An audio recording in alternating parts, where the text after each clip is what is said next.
Enquanto Jesus caminhava, viu um homem cego de nascença. E os seus discípulos perguntaram: Mestre, quem pecou para que este homem nascesse cego? Ele ou os pais dele?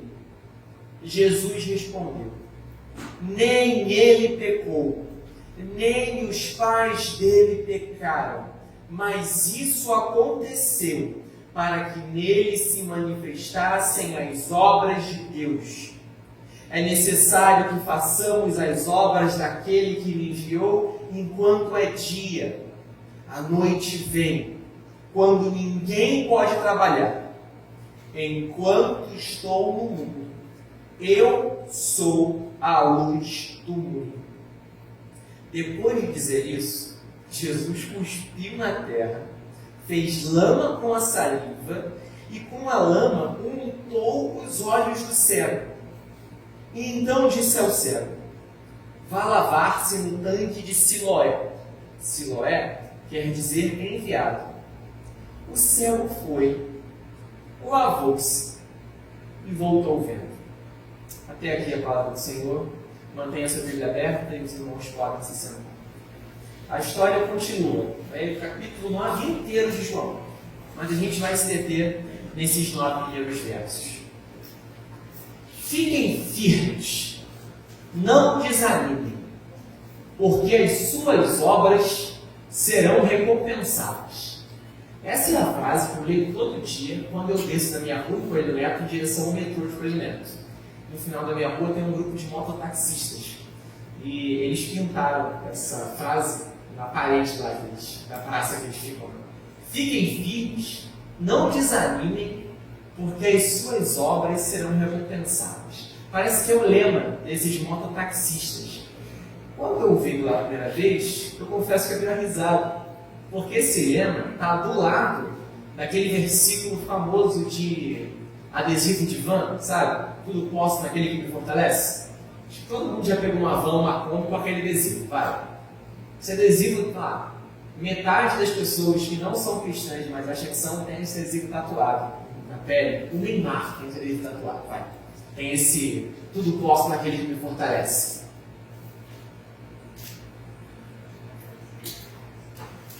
Então, assim, todo dia, quando eu desço da minha rua em direção ao metrô para ir para o trabalho, eu vejo lá, tudo posso naquele que me fortalece, fiquem firmes, não desanimem, porque as suas obras serão recompensadas. Eu dei risada no início, porque eu acho que aqueles mototaxistas acham que é um versículo bíblico. E eu fico meio sem jeito, 6 horas da manhã, ter que falar para eles assim: olha, não é verso bíblico não, tá? É uma invenção que vocês tiraram de não sei aonde. Acho que 6 horas da manhã eles não estão de muito bom humor, então eu os deixo no canto deles da praça. No início eu achava engraçado, mas no segundo momento eu comecei a ficar, de certo modo, preocupado e triste. Porque esta frase, suas obras serão recompensadas, revela o tipo de Deus que eles têm. O Deus a quem eles servem não é um Deus que se revela nas Escrituras, mas é um Deus que está pronto a te recompensar se você fizer coisas boas. Claro, o conceito de bem e mal foi realmente criado. Mas é um Deus pronto a te recompensar se você fizer coisas boas, e um Deus pronto a amaldiçoar aqueles que fizerem algo contra você. O Deus a quem aqueles mototaxistas servem é o falso Deus, abençoador, castigador. É um falso Deus que está fazendo contabilidade com as suas coisas boas e coisas ruins, e está pronto a te abençoar se você fizer alguma coisa boa, e amaldiçoar aquele que fizer algo de errado contra você. Quando eu comecei a pensar nisso, eu percebi que aqueles mototaxistas criam em um falso Deus. Mas eu tenho a impressão de que a maior parte da igreja evangélica brasileira crê neste falso Deus. E eu não ficaria surpreso se boa parte de vocês, hoje, descobrissem pela palavra de Deus que creem neste falso Deus. o Deus abençoador, castigador. Um Deus que está fazendo contabilidade com a sua vida, pronto a te abençoar por alguma coisa que você faz e pronto a amaldiçoar você por outra coisa que você faz. Este não é o Deus que se revela em Jesus. Este não é o verdadeiro e único Deus. Não me assustaria se boa parte de vocês ainda acreditem nesse falso Deus. Se esse é o seu caso, a palavra de Deus hoje vai te revelar o verdadeiro Deus manifesto na pessoa de Jesus. Um Deus livre das suas tentativas de manipulação. Um Deus gracioso. Um Deus livre e um Deus completamente amoroso. Veja, e agora a gente começa a entrar nesse texto. Sempre que nós vamos estudar um texto bíblico, para pregar os irmãos, para o bíblico, ou mesmo para um estudo devocional, nós fazemos 4 movimentos ao olhar para a passagem. O primeiro movimento é tentar enxergar o problema do texto. Todo texto tem um problema, todo texto tem uma questão, um objetivo. Quando a gente enxerga o problema do texto, nós vamos identificar no texto como Jesus soluciona esse problema. O terceiro movimento é identificar como esse problema, que aparece no texto, ainda aparece nos dias de hoje. E o último movimento é perceber que se Jesus solucionou esse problema no passado, ele também vai solucionar esse problema da mesma maneira nos dias de hoje. Quando a gente pega essa cena do Evangelho de João, nós precisamos nos perguntar qual é o problema do texto. Inicialmente, a gente vê Jesus caminhando com seus discípulos e tem um camarada cego. A cegueira desse homem é um problema. Jesus vai curar esse homem. Mas a cegueira não é o problema do texto. Qual é o problema do texto, irmãos? Os discípulos de Jesus, que andam lado a lado com o próprio Deus encarnado, creem em um falso Deus. Creem numa falsa narrativa de quem Deus é. A gente vê isso nos versos 1 e verso 2. Jesus está caminhando com seus discípulos. Jesus vê um homem cego de nascença. Ele está muito possivelmente à margem da estrada, perto de algum local importante da cidade. E ele está mendigando. É o que cegos faziam na época. Você não tem muito auxílio para cego. Não tem o Ministério da Saúde da Jerusalém antiga. Não tem o que fazer. O cego, ele tem meio que um destino nessa época de mendigar. Então o cego está mendigando no caminho. É um cego de nascença. E parece que é um nome conhecido, porque todo mundo sabe que é um cego de nascença. Deve ser uma figurinha carimbada. Sabe, acho que todos nós aqui devemos conhecer algum morador de rua que é assim, muito famoso no nosso bairro. E todo mundo conhece a história. Parece que esse é o cenário.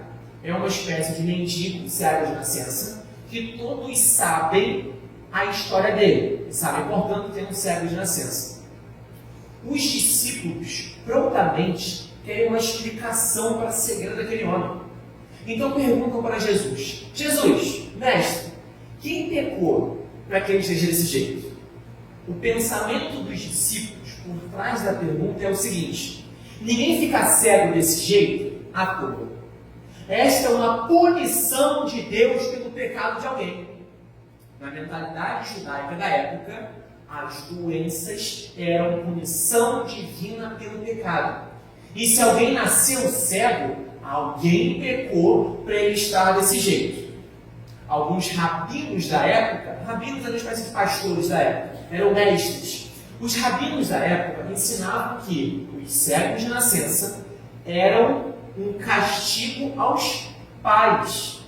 Os pais que teriam pecado, sendo idólatras ou algo assim, antes do nascimento da criança.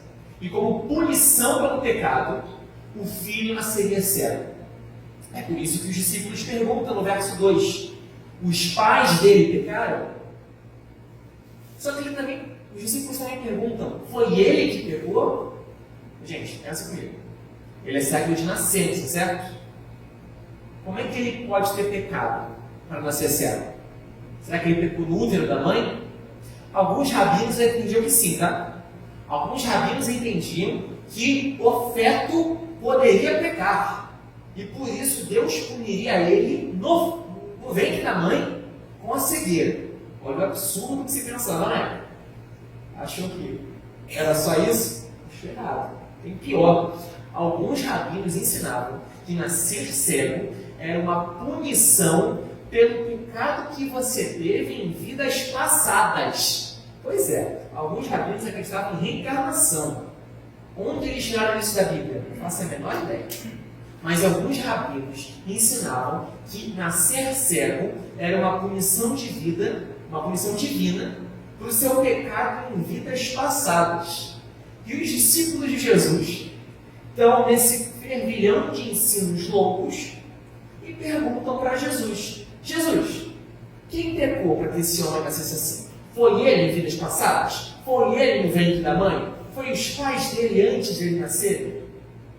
Na cabeça dos discípulos, e esse é o problema do texto, na cabeça dos discípulos, Deus abençoa ou castiga as pessoas de acordo com o que elas fazem. E a situação atual de vida de uma pessoa, prosperidade financeira ou pobreza, saúde física ou doença, saúde emocional ou doença emocional, na cabeça daqueles homens, andando ao lado do próprio Deus encarnado, a sua condição de vida é uma bênção de Deus porque você é uma boa pessoa, ou uma maldição de Deus porque você ou os seus pais são uma má pessoa. E, pasme, ou não, esta é a famosa narrativa do Deus abençoador castigador, que a maior parte da igreja evangélica brasileira, e eu insisto, muito possivelmente, de alguns de vocês ainda acreditam. Eu cresci crendo nesse Deus. Eu cresci numa igreja evangélica. Foi uma igreja saudável, de certo modo. Eu cresci aprendendo sobre Jesus. Cresci com pessoas muito piedosas da fé. Mas a cultura do ambiente evangélico que eu estava era a cultura do Deus abençoador castigador. Eu cresci acreditando que eu não podia fazer 5 coisas. Se eu não fizesse essas 5 coisas, eu ia para o céu. Eu não podia beber, eu não podia fumar, eu não podia transar antes do casamento, eu não podia ser gay e eu não podia ouvir música do mundo. Se eu não fizesse essas 5 coisas e lutasse até o fim da vida para cumprir esses 5 mandamentos, que eu não sei de onde tiraram para mim, mas era isso que eu queria, eu ia para o céu. Mas se eu fizesse alguma dessas 5 coisas, Deus me fulminaria ainda em vida. Eu vi um episódio, na época da escola, eu jogava muito Yu-Gi-Oh!, sabe? Joguinho de carta. E aí me disseram que Yu-Gi-Oh! Era um jogo do diabo, porque vocês estavam invocando demônios com aquelas cartas. Alguns giram que eu acho que já pegaram essa fase também. Eu era bom com os meus amigos, mas me disseram que era um instrumento do diabo. Então eu tive que jogar as minhas cartas de Yu-Gi-Oh! No Rio, porque assim eu estaria me libertando e assim Deus não ia me fulminar com a sua ira. Essa falsa, você está rindo. Você é um livro que acho que já passaram por coisa parecida, né? Se você vê Dragon Ball Z pro inferno, vê Cavaleiro do Zodíaco pro inferno, eu nunca vi, porque na época disseram que era pecado. Mas perceba, é uma falsa narrativa que é muito comum no evangelicalismo brasileiro. E eu acho que, se não todos nós, a maior parte de nós cresceu ou foi forjado na fé em ambientes como esse.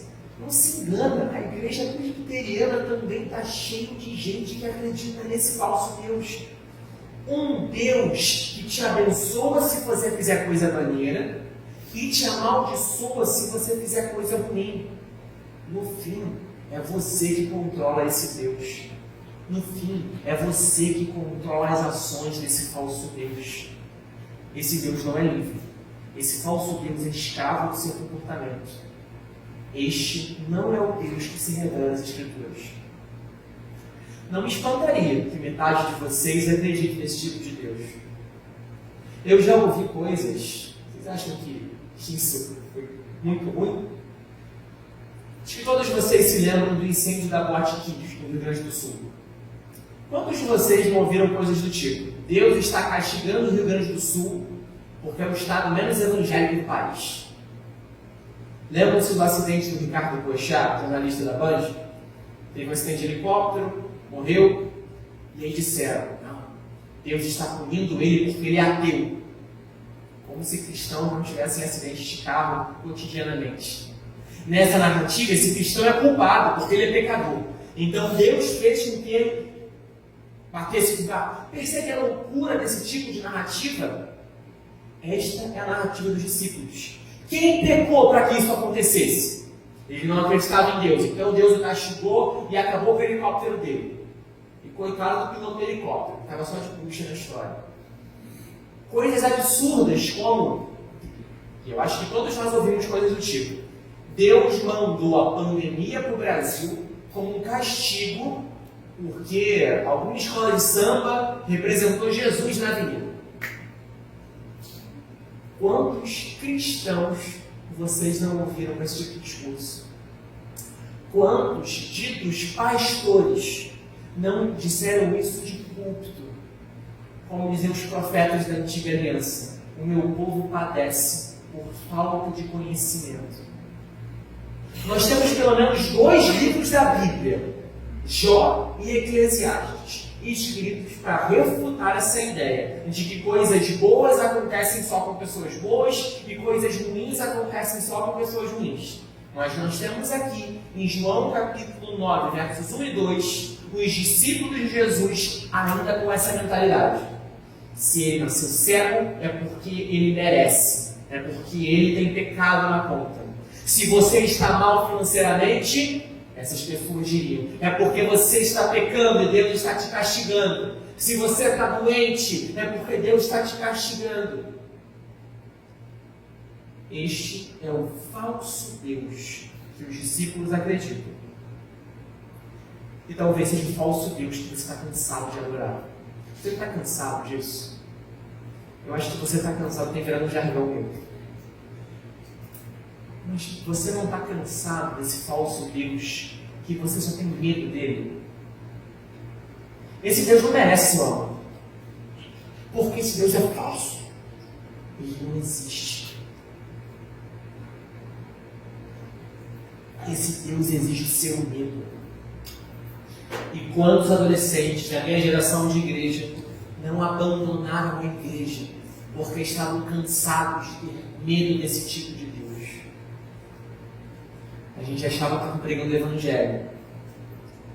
A gente começou a pregar o Evangelho do falso Deus abençoador, castigador, ao invés do Evangelho do verdadeiro Deus que Jesus nos apresenta. Perceberam então que o problema do texto é a incredulidade dos discípulos?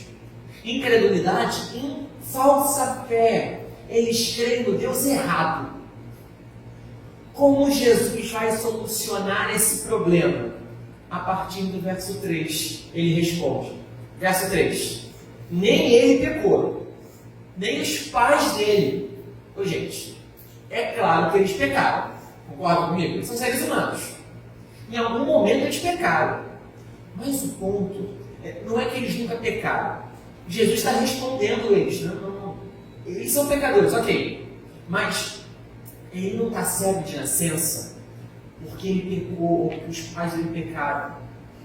É como se Jesus estivesse falando: você crê no Deus errado.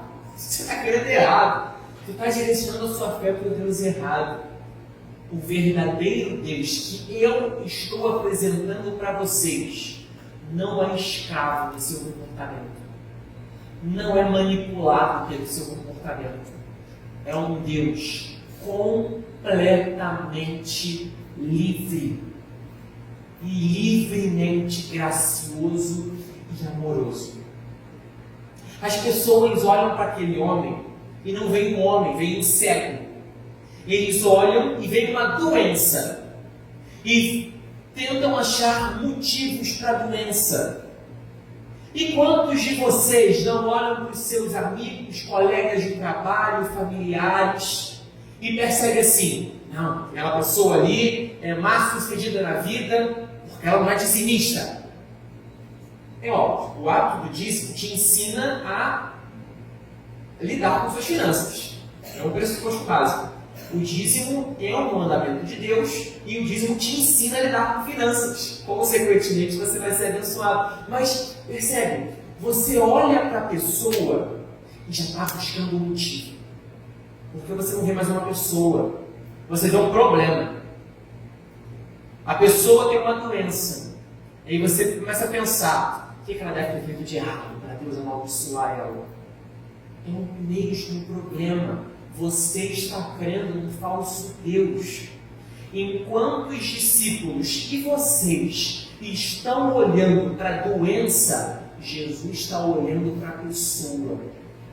Jesus vê um homem que sofre com a cegueira. Jesus é do lado desse homem. Me encanta o movimento de Jesus. Ele vê um cego, os discípulos aparentemente não se aproximam dele e começam a racionalizar o motivo para aquele homem ser cego, e Jesus, vou falar uma palavra bonita agora, de modo internacional, gostou bem? Jesus se aproxima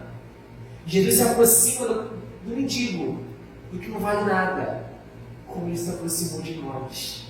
Jesus se aproxima e cura aquele homem. A cegueira é o problema, mas sobretudo, neste movimento de cura, ele quer curar a falta de fé dos seus amigos, dos seus discípulos. Ele também quer curar a sua falta de fé, ou melhor, a sua fé errada, a sua fé no Deus errado. Porque Deus errado te escraviza, o verdadeiro Deus te liberta. Nesse mundo caído, doenças acontecem. Esse é um mundo mau, é um mundo quebrado. Não é o mundo pela qual Deus nos criou para viver. Muitos de nós estão com problemas de saúde, tanto nós quanto familiares nossos.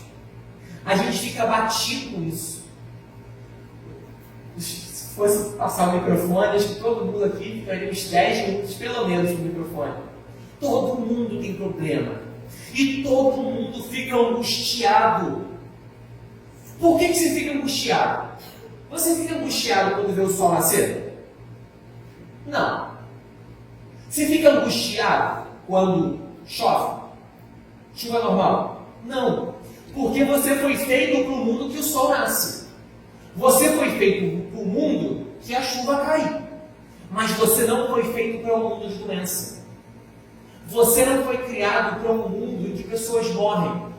Nós, seres humanos, fomos criados por Deus para um mundo bom e perfeito, que se revela em Gênesis 1 e Gênesis 2 como o jardim do Éden, o jardim das delícias. E o fim da história bíblica é a restauração de todas as coisas. Apocalipse 21 e 22. A nova Jerusalém, a cidade perfeita, sem maldade, sem caos, sem doença. Nós, seres humanos, fomos criados para este mundo bom e perfeito. Mas vivemos nesse mundo? Ainda não. Ainda não. Nós nos angustiamos porque nós fomos criados para esse mundo perfeito. No mundo perfeito, cegueira não existe. No mundo perfeito, doença não existe. No mundo perfeito, morte não existe. Desunião não existe. Problema familiar não existe. E é por isso que a gente fica angustiado com isso. Qual é o Deus que Jesus revela? Um Deus que nos traz de volta ao paraíso perdido. Nos traz de volta ao Éden. Nos traz de volta à verdadeira criação. E um Deus que nos leva adiante para a Nova Jerusalém. Um Deus que nos leva como se uma viagem no futuro, para a eternidade. Um Deus que nos leva para a nova criação. Lembra do sermão de alguns domingos atrás? Nós vivemos uma nova criação. Nós que cremos na ressurreição. O que Jesus nos traz é o paraíso perdido de volta. Ele olha para aquele céu. O que ele faz é restaurar a condição criacional daquele homem. Ele não foi criado para cegueira. E quando ele ressuscitar dos mortos, se for um fiel em Jesus, ele vai ressuscitar enxergando. Então Jesus traz Essa é a eternidade presente. E o que Jesus faz conosco é trazer para nós a verdadeira visão de Deus que nós tínhamos no passado e que nós teremos no futuro. O Deus que Jesus revela é o Deus Criador, o Deus eterno, o Deus livre e gracioso. Repare algumas coisas nestes versos, de 5 ao 7, que nos levam a pensar nisso. Olha, por exemplo, no verso 5. No verso 5, Jesus diz: enquanto estou no mundo, eu sou a luz do mundo. Você se lembra de outro trecho, especialmente no Antigo Testamento, em que a ideia de luz aparece? Lembram-se de Gênesis 1, quando no princípio disse Deus: haja luz.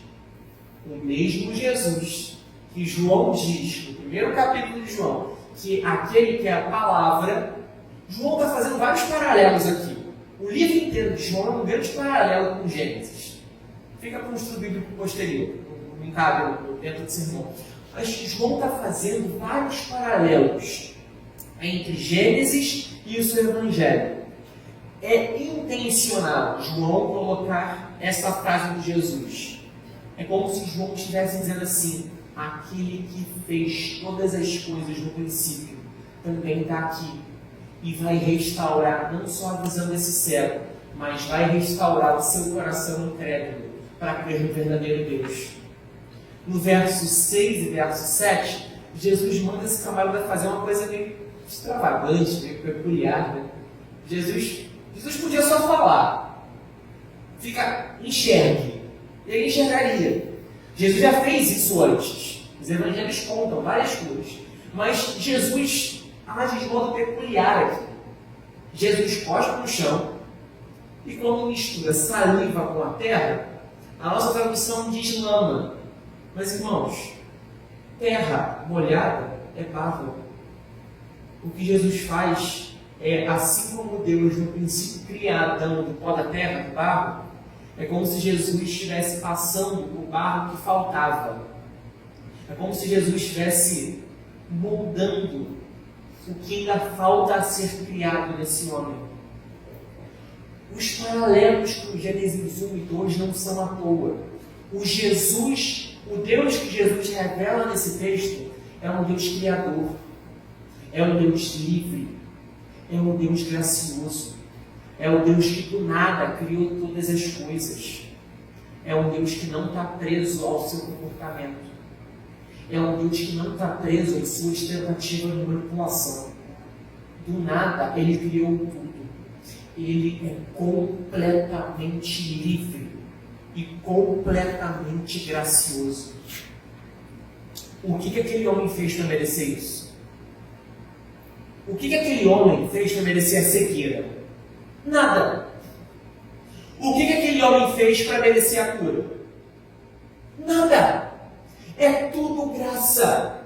O Deus que Jesus revela é um Deus livre, livremente gracioso, totalmente gracioso e totalmente amoroso e amável. Este Deus não opera com base no seu merecimento, mas opera com base na sua graça. Ele rompe com as falsas narrativas que criamos sobre ele. Este Deus que Jesus nos apresenta, não exige nosso medo, mas exige todo o nosso amor. Um amor tão grande que nós trememos e tememos diante de um amor tão grandioso. Talvez você, como os discípulos, tenha passado a sua vida inteira numa sinagoga como eles, ou numa igreja cristã como eles, mas nunca conheceu o Deus livre e gracioso que se revela em Jesus. Talvez você passou a vida inteira numa igreja evangélica, crendo no falso Deus abençoador, castigador. O IBGE diz que de 20% a 30% da população brasileira hoje é composta de evangélicos. Eu duvido.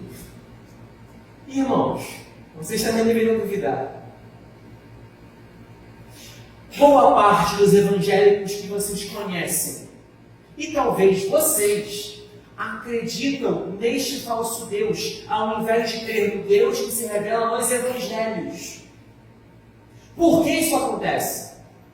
Porque, tendo a palavra de Deus, porque tendo tanto livro de boa teologia, porque estamos cercados de uma comunidade de fé e que nos ensinam sobre Jesus desde a infância, porque esses homens da passagem que cresceram lendo Jó, cresceram lendo Eclesiastes, que cresceram estudando a Bíblia, que estão com o próprio Jesus lado a lado, ainda creem nessa falsa narrativa de Deus. Porque este Deus, o falso Deus, abençoador, castigador, é facilmente manipulável. E nós amamos manipular.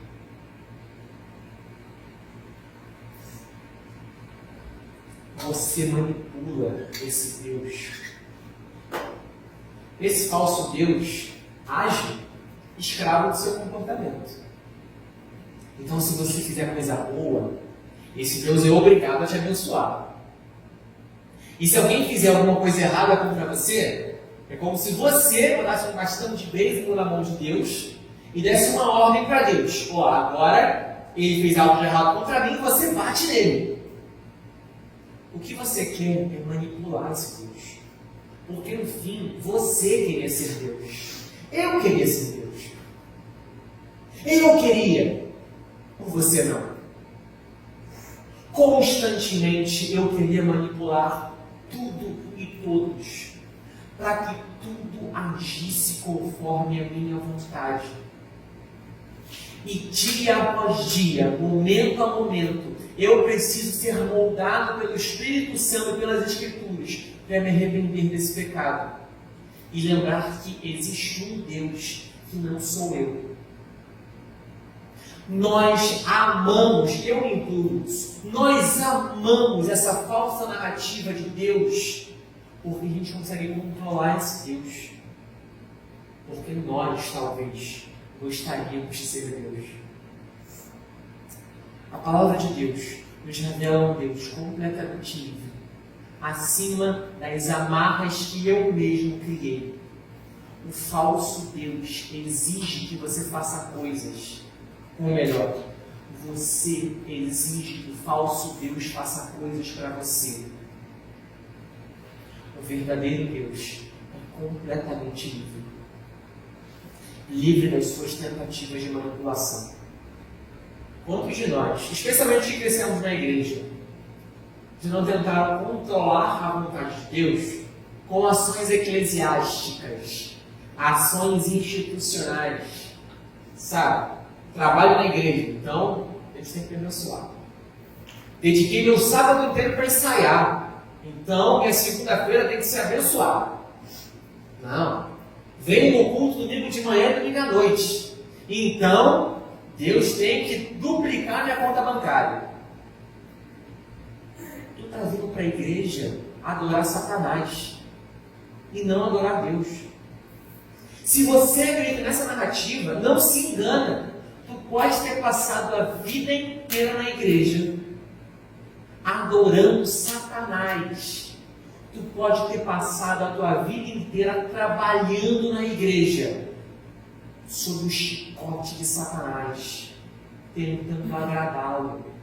Talvez você nunca tenha pensado nele como um homem vermelho, chifrudo, com uma cauda, tridente, que solta enxofre.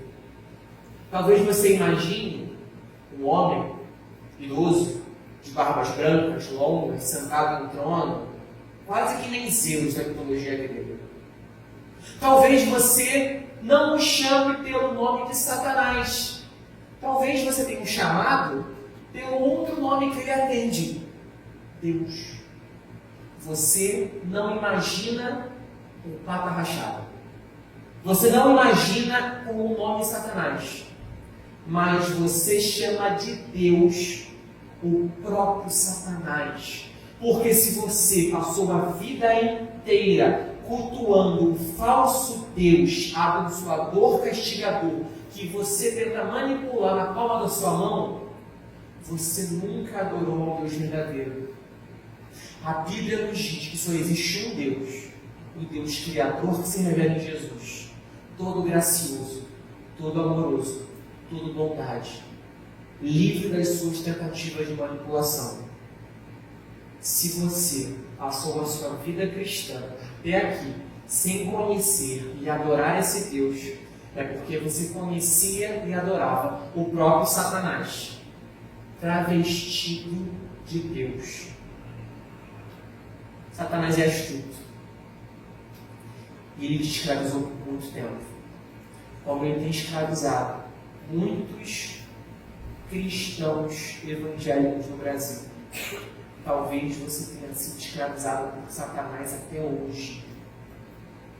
E com um chicote, ele te obriga a fazer coisas, prometendo que vai te abençoar. E te obriga a fazer coisas, dizendo que vai te amaldiçoar se você não fizer. Com o seu chicote, ele usa até mandamentos bíblicos. Mas o objetivo de Satanás é te afastar do amor gracioso de Jesus. Esta é a falsa impressão de Deus que os discípulos tinham. Jesus soluciona esse problema, apresentando Ele mesmo como um verdadeiro Deus, completamente livre, completamente gracioso e completamente amável. Você deveria estar me perguntando agora, você pode estar me perguntando agora, Marcelos, no que eu devo crer então? Em qual Deus eu devo crer? Eu estou cansado de ser oprimido por Satanás. Eu estou cansado de crer nesse falso Deus, que eu tenho medo. Eu estou cansado de crer nesse falso Deus, que eu tenho que agradar a todo custo, senão ele vai me pegar na esquina. O que eu devo crer? Você deve crer em Jesus. Você deve crer no Deus gracioso, amoroso e livre que Jesus nos apresenta. O Deus que do nada criou todas as coisas. E o Deus que por pura graça te sustenta respirando até hoje. É o Deus que deveria punir você pelos seus pecados. Não é porque esse Deus é amoroso que Ele aprova a sua vida de pecado. Não! Justamente porque esse Deus é amoroso, Ele odeia a sua vida de pecado. Porque a sua vida de pecado ofende a sua majestade. Porque a sua vida de pecado faz mal a você. E a sua vida de pecado faz mal às pessoas que te cercam. Deus seria misericordioso, talvez, com a sua família, se te levasse agora para o inferno.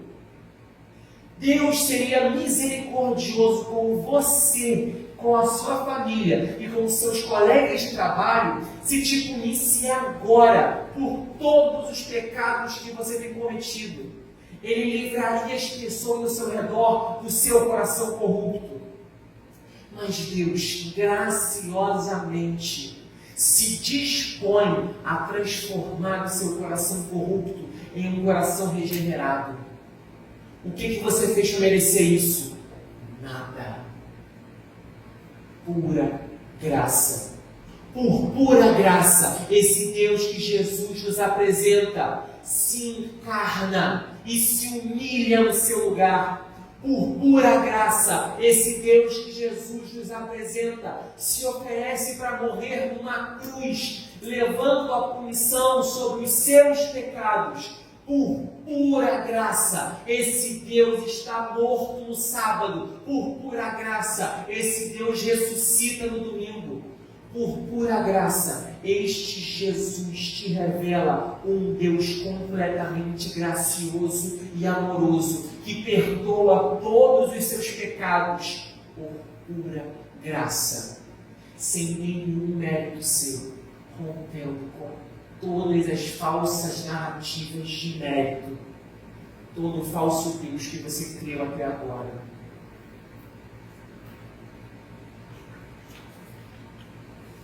James Smith, para a alegria de Luiz de Maio. James Smith, um autor norte-americano, escreveu um livro, Você se torna o que você é aquilo que ama. O pressuposto desse livro, a gente já abordou esse tema aqui. O pressuposto desse livro é que você é moldado pelo Deus que você adora. Se você adora o Deus abençoador, castigador, você se torna uma pessoa que age a partir dos méritos do outro. Quantos de vocês não conseguem ser graciosos?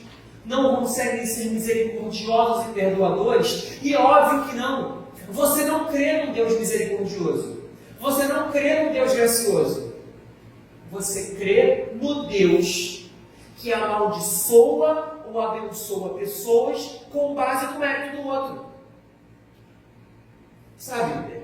Agora isso aqui funciona como uma espécie de filler da série principal de resolvendo conflitos, resolução de conflitos no reino. Você nunca vai conseguir resolver um conflito se você não crê no Deus gracioso. O Deus gracioso é aquele que ama perdoar e reconciliar. O falso Deus abençoador, castigador, quer que alguém tenha razão. No fim, você se torna essa pessoa. Você se torna essa pessoa que quer ter razão sobre tudo. Então, o teu único objetivo é estar certo. Porque o Deus que você serve, o próprio Satanás, te diz assim: você está certo, você está certo, você está certo.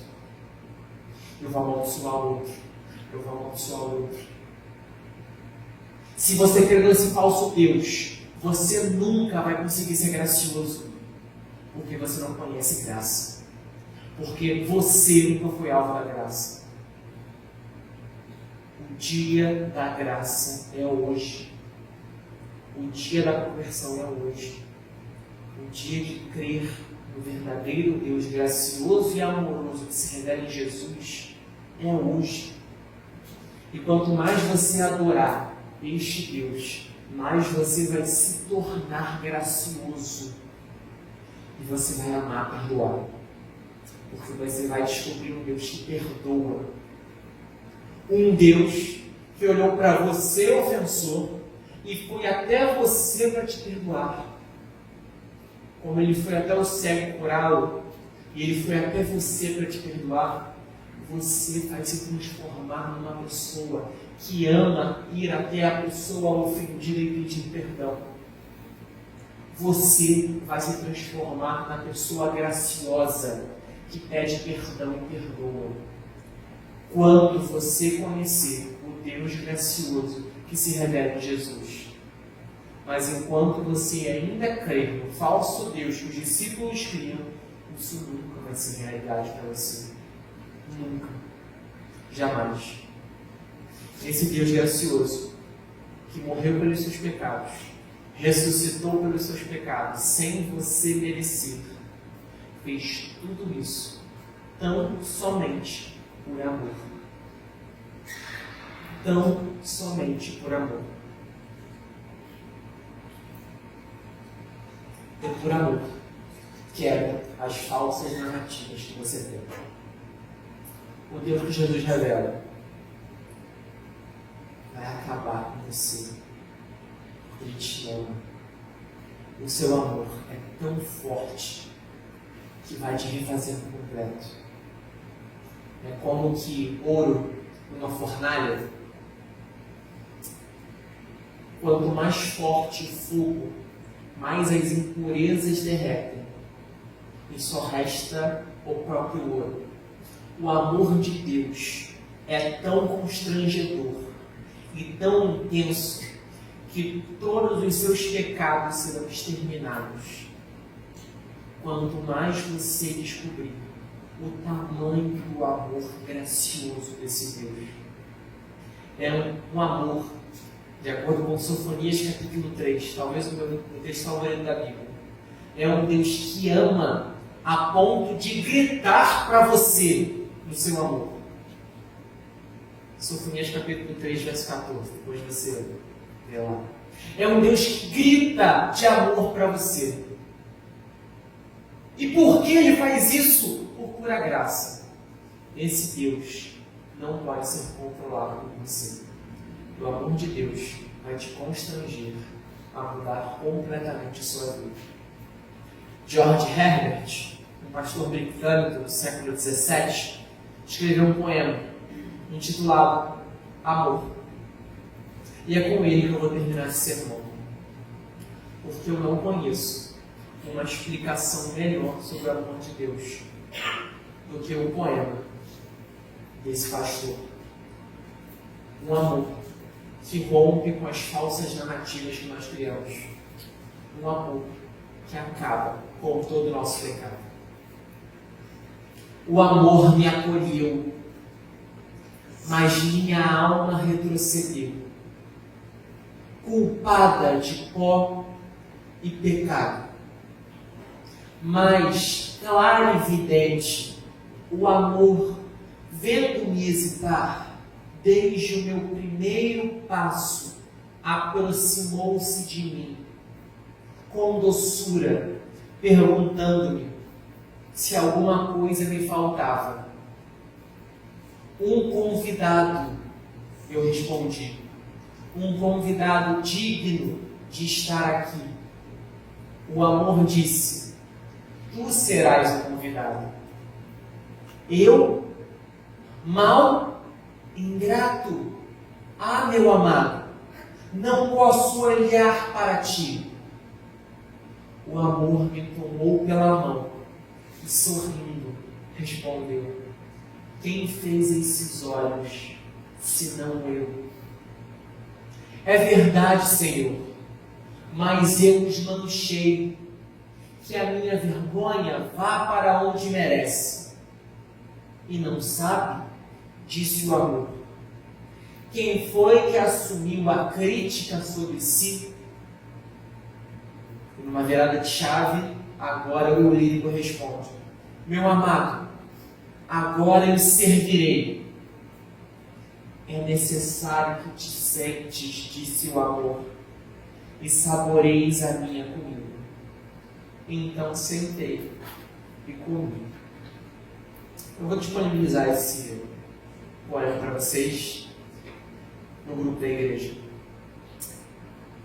O ponto desse poema é que o amor dá o primeiro passo em direção ao pecador. Só que no pensamento do pecador, no pensamento do lírico do poema, ele é indigno. Então ele não pode aceitar o convite do amado, não pode aceitar o convite do amor. E ele tenta achar, com a sua narrativa limitada de Deus, motivos pelos quais ele não pode estar aqui. E ele diz: eu sou culpado. E o amor diz: eu sei, eu perdoo a sua culpa. Mas eu manchei esses olhos que você fez. Eu sei, eu vou limpar esses olhos. Que mérito ele tem nisso? Nada. Ele está constrangido pela graça e pelo completo amor. E quando ele percebe que foi perdoado, o seu primeiro movimento é pegar a bandeja e querer servir. Como muitos de nós querem logo pegar a dianteira e servir na igreja, como maneira de barganhar com Deus e dizer: eu mereço a minha salvação, eu mereço o meu trabalho, eu mereço a minha saúde, eu mereço o meu emprego. No pensamento desse homem, na última estrofe do poema, ele quer servir para tentar comprar o favor de Deus. E o amor, que é o próprio Deus no poema, diz: você não está entendendo. Você precisa conhecer o amor. É necessário que te sentes e seja servido. Você precisa conhecer o amor de Deus, que rompe com as falsas narrativas do merecimento. Eu acho que o último verso desse foi uma coisa mais linda do mundo. Então sentei e comi. O verdadeiro Deus quer simplesmente amar você. Eu vou repetir. Eu quero que essa frase ecoe no seu coração todos os dias dessa semana. O verdadeiro Deus quer amar você. Mas eu pequei. O verdadeiro Deus quer amar você. Eu estou doente, a minha situação está complicada. O verdadeiro Deus quer derramar amor sobre você. Minha situação financeira está complicada. Minha família está com problema. Não sei mais o que fazer. O verdadeiro Deus quer amar você. E o amor desse Deus vai te direcionar a uma tranquilidade sem limites. Enquanto você crê no falso Deus castigador, abençoador, você vai se angustiar. Porque você vai olhar para a sua situação complicada e vai tentar achar o que você fez de errado. Quantos de nós já não dissemos coisas? Deus, o que eu fiz para merecer isso? Você não fez nada. Você não fez nada. O mundo é mau. Mas nesse mundo mau e injusto, Deus quer amar você. Um amor que constrange e te modifica por completo. É necessário que te sentes e saboreie a minha comida. Sente e come. E na mesa com o Senhor Deus. Só faltou descer hoje, né? Aí estaria completo. É necessário que te sentes e coma. É necessário que você aprenda a ser amado por Deus. Ao invés de tentar achar uma tentativa de tentar manipular Deus para te abençoar, não. Esse Deus não manipulável quer amar você. Vamos orar. Senhor Deus.